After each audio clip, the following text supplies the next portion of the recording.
Hi, my name is Randy, and if you're anything like me, you have a dream to work in the video game industry. But right now, I don't know if you've noticed, it's tough out there in the video game industry. It's not the most welcoming, accommodating place for new and aspiring people to enter it. And I'm going to take a little bit of a different spin because a lot of people have been saying, like, hey, don't enter the game industry, don't study to join the game industry, don't practice. I'm not going to say that because if you're anything like me, and I'll get more specific about this later, that's not an option. You just want it so bad that you're just going to do it. And I want to try to help motivate you to keep going with this and give you and talk about a little bit of the realities and things that you can do to make it easier for you in your journey.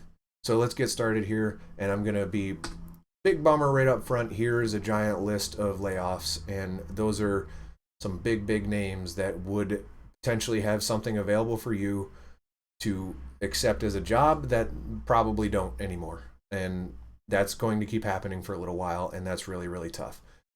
Um,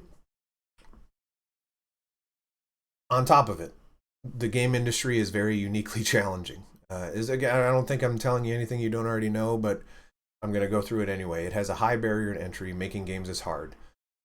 It pays relatively poorly. If you're good at making games, if you know how to make games, chances are you have a skill that would pay you a comparable job in a different field would pay you more, and that's just a reality, and it's tough. Few people want to join something that pays worse doing very similar things, but games are unique in that way. Most jobs require relocation because there aren't that many, and companies still want you there in a lot of cases. It's getting better. I think remote work is opening up a lot of opportunities for a lot of people. Uh, but they still, a lot of big companies are paying for a big expensive campus and they want you on there. And to some degree, there's some truth to, the camaraderie and the team building of being in the same space as other people. But again, I still think the remote work is going to help this rather than hurt it in this case. There are not many jobs, and the jobs that exist are competitive. You need to stand out in a really unique way to get any kind of job in the game industry. And remote work makes that a lot harder because there are now a lot more options for people. If someone is accepting a remote, or sorry, if a company is allowing remote workers to apply, that means that they have so many more possible candidates because anyone from all over the world can apply, and there could be some prodigy somewhere that has this crazy portfolio that's going to blow you out of the water. So double-edged sword with that remote work thing, but I still think it's a net positive. It's hard to work your way up, and I bring that up because I live in a small town, and there are a lot of local arts, cultures, things that you can do. I can volunteer at about anything, and I'm going to get an audience, and I'm going to get feedback, and I'm going to learn from others and stuff like that. And it's community theater is an example I have a lot of friends and people that perform in bands and rock bands and all that stuff around in different venues around the area. And I live in a very small town. I was an independent wrestler in this area, and it's a very small town. What I can't do is go to a local game studio because they don't exist, and even if they did, they wouldn't let me in the door. This is a unique thing in that way. Um, the hours and working conditions are terrible, and just search if you want to. I'm not going to list any here, but hey, they're going to work you to death because the people that want to do it, and they want to work a long time to do it, and people don't want to pay the people that want to do it. It's yeah, I mean it sucks, but that is the reality of it. And this is a bit of an exaggeration, but literally the only redeeming quality is involves games. When if you take a job that's very similar in a different field, there are a lot of redeeming qualities like pay and hours and stuff like that that just don't apply to games. You want to work in games because they involve games, and that's really it, and that's okay. The game industry reality. Uh, we all, despite all of the stuff that I just talked about, the layoffs on the first slide and the challenges on the second, we still want to work in the game industry. It seems like we can't give that up. I want it so bad. It doesn't matter how bad it is. Like I've heard stories. I've felt this way as well. Like I'll get paid nothing. Just let me in. I will sleep under the desk. I just want to work there. That's not good to do that, but that is how I felt. And I'm going to talk about my story a little bit, and I'm going to it says your heart winning the fight against your brain, because your brain should tell you this is not the right move. But I your heart's going to win. I'm just here to tell you that. So here's my dream, my story. I've wanted to be involved in games since I learned that games were made by people. When I saw these moving pictures that I was controlling on the television, never once did I think people were responsible for that. It never occurred to me. Once that switched and I did realize that, I'm like, okay, well, there we go. That's what I want to do. I want to be involved in that whole world. And that changed my life. And I was very, very young, single digits, low single digits when I came to that realization. Um, Very few things occupy space in my brain than games. Family, sure. Food, basic necessities of life do, but barely, right? Games come first, and that's maybe sick. I probably need therapy. I have therapy. I should probably call them up and get it back in there, because it's not good to do that. But at the end of the day, like, I want to be around it, exposed to it, talking to other people about it, and hence the YouTube channel, and so on and so forth.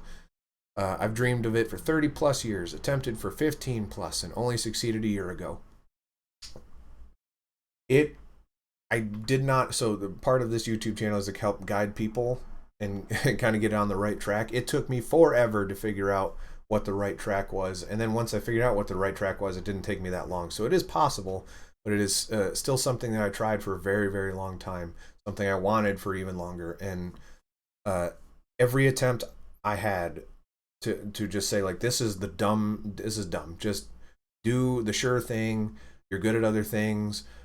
Go get a job that pays you and supports your family, and you can go and get a retirement and all that stuff. Every time I have made that decision, I got super depressed and said, like, yeah, like, what's the point?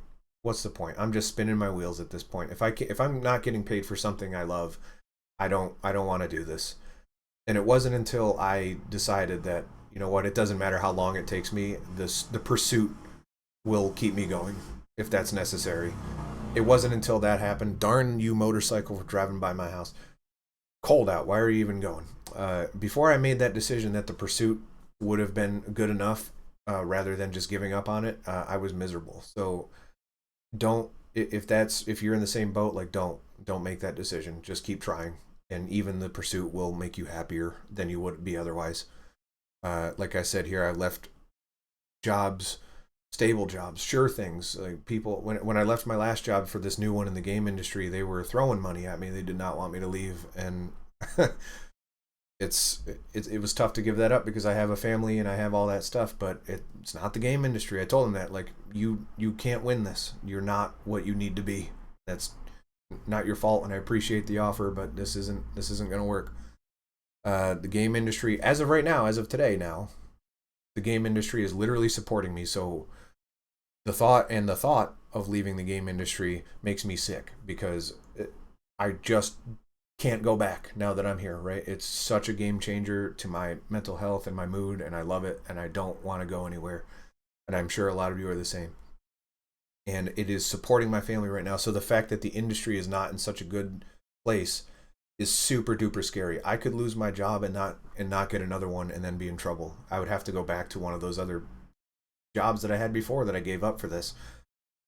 That would make me very unhappy. So that's kind of where I'm at. But I also want to acknowledge that I'm very lucky. And I think luck has a big role to play in a lot of stuff. And yeah, I worked hard. I do not make games for a living, to be clear, but I do work in the game industry, and that is a big, big morale booster for me. Yeah, it's not exactly where I want to be, but I'm well on my way, and just being in that culture is huge. And while I worked hard to get here, if the remote work boom did not happen, this wouldn't be reality. I just wouldn't. I don't have the resources right now to move anywhere. It just wouldn't have worked. So I got lucky there, and I still enjoy doing verbing. So whatever, talking about or playing or making or whatever games, and I'm paid to just work with games every day. My eyes are always on game industry terms. I'm talking with game industry people. It is just, that is my job. Like, it is games, and it makes me happy. So I'm very lucky in that way.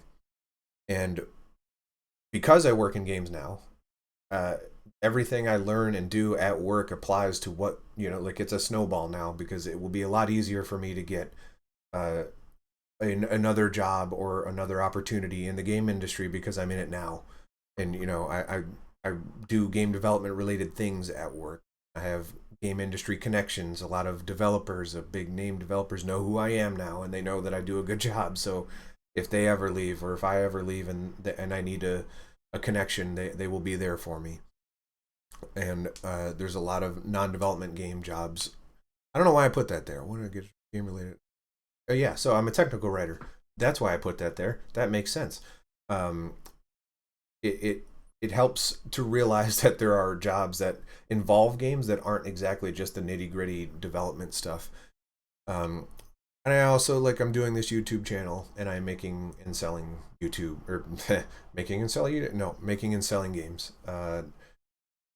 Speaking of which, please go and wish list my game that I'm going to be selling. And here it is. It's a cool atmospheric 2D platformer with story and all that stuff. And yeah, we'll go into that in another video about exactly more about it. But if you could just go check out the Steam page and the links in the description, give that sucker a wish list, it would definitely help me out. Thank you.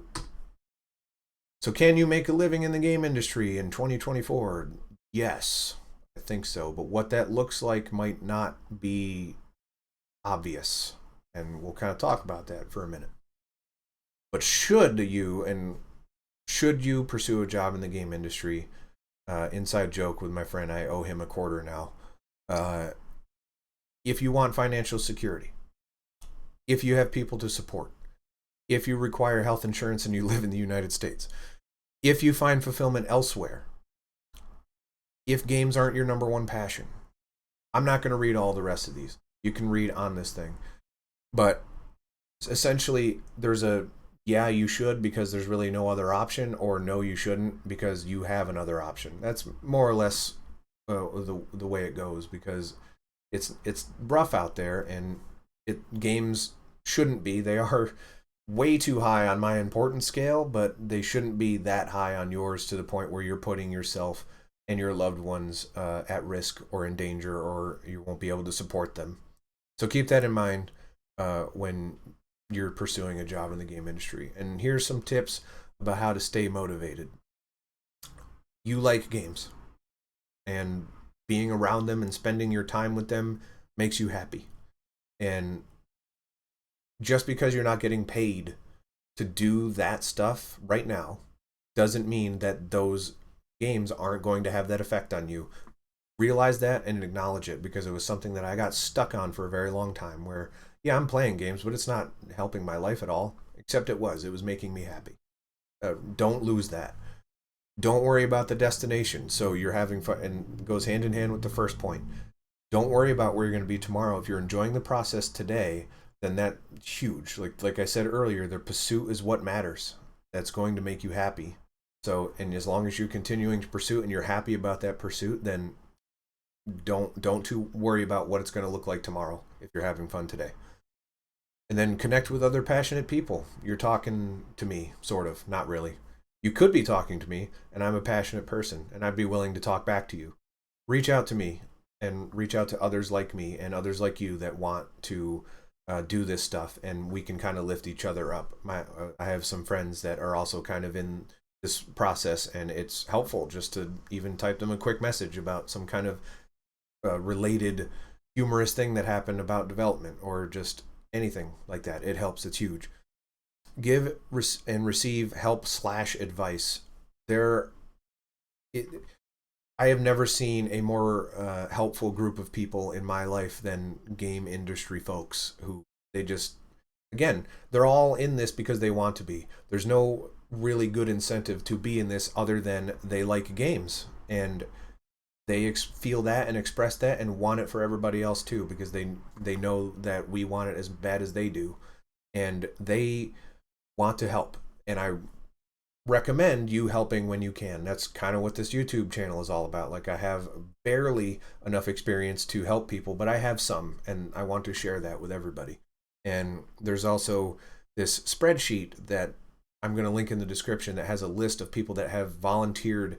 They will respond if you reach out to them that work in the game industry and will give you advice. And it's filtered by what they do, their disciplines, and everything. I highly recommend checking it out. I'll link it in the description. And remember, I said this before: games are not everything. You have other things that make you happy. There's no way you don't. Enjoy those as well. You have loved ones. If you just notice a hard edit, I just had like a big coughing fit out of nowhere that I could not control. Anyway, remember that games are not everything. You have loved ones, you have other interests. There's no way you don't. Enjoy those.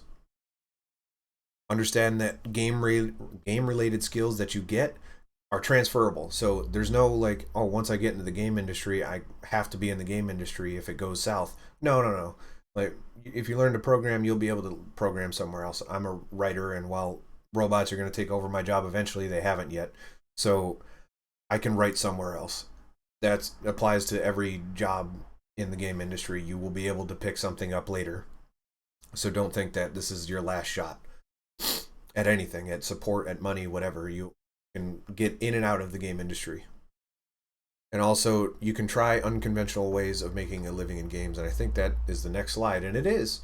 So just a quick list here of some things that you can try to pursue. You can try pursuing a non-development job in the game industry. I have technical writing. That's mine. That's a weird one, but there are others. There's like community management. There's QA. There's writing about games if you want. Like, there's that industry also kind of applies here, but it's also tough. So, but don't lock yourself down into, I must be a programmer or I must be a designer. Once you're in, it's a lot easier to pivot, figure out your way in, and then try it that way. You can go independent, which is probably the path that I would recommend most right now. Build a portfolio with your independent stuff, build an audience. I'm trying to do both of those things, YouTube, Twitch, Twitch, Steam, Patreon, etc. Lots of stuff that for you to go out there and try to make your living. You can teach. There are teacher jobs if you have the credentials to be that. Universities are looking for that sort of thing. There's the online learning stuff that is going crazy. Udemy is the one that I have listed there, but there are more. And you can take contract work. That's not ideal because you're not going to get the benefits that you need, and your job is going to go away when you're done with your work. But it's out there if you want to look.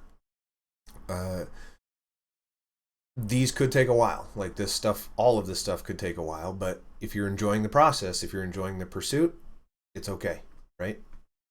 There's hope. The smart thing to do would be to change industries, and I truly believe that. I don't think anyone thinks this is the long-term smart move for your financial well-being.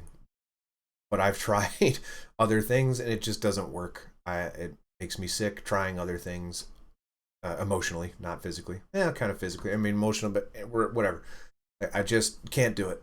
And it wasn't until I decided that I wasn't giving up that I was okay with myself. And I think you can get there as well. If you're just consumed by it, then just keep trying. It's okay. I do think the industry is going to change and adapt and accommodate more people. I don't think the way the game industry is working, at least the mainstream industry is working, is sustainable. I think the higher ups are going to realize that, and I think we're going to start seeing more opportunities in the smaller mid-range realm. And also keeping in mind that some of the biggest games in the world right now are made by one person or very few people, and you can be one of those. There's also an army of games that are just chugging along, making a decent living. Why can't you do some of that too? Like, that's fine. There's nothing wrong with that. You can find your way in, right? And that's what I'm saying. Like, there's hope. This isn't forever. I really don't believe that. And if you're bummed and you need help and support, please reach out to me or someone else that can help you. And I hope this video helped you as well. Man, that was a perfect end to that. Anyway, I did not love the way this video came out, but I wanted to talk about it, and I hope this is encouraging to some. Thank you so much for coming to getting to the end of this video. I am sorry about the coughing fit / hard edit that is inevitably going to be in this video. Extra thanks to my wife, who's been really, really rocking with the support lately. She apparently wants us more than I do, which is crazy. Kids also been really well behaved, which accommodates this whole thing. new game dev. You should check him out at that link there. I'll link it in the description as well. Constantly on my case about doing stuff. So, and he's a really good game developer and makes a lot of cool tutorials. Please check that out. I know I said I didn't want this in the first reboot video that I made, but I kind of do want some feedback and some ideas. If you find this helpful, if you don't find this helpful, if there's a topic you want covered, I want to hear about it. Doesn't mean I'm going to do it. It's got to line up. It's got that Venn diagram of like, I have something to say about it. I want to talk about it, and it's got interest in people that right there in the middle. If we can get there, then yeah, I'll probably do it. So give me your ideas if you have any. Once again, I can't stress enough, reach out to me or someone else if you need help and encouragement. And I gotta plug my game. Just please go to that link in the description, give Incorporeal a wish list on Steam there. All right? Not the best video, but whatever. It's done. Thank you.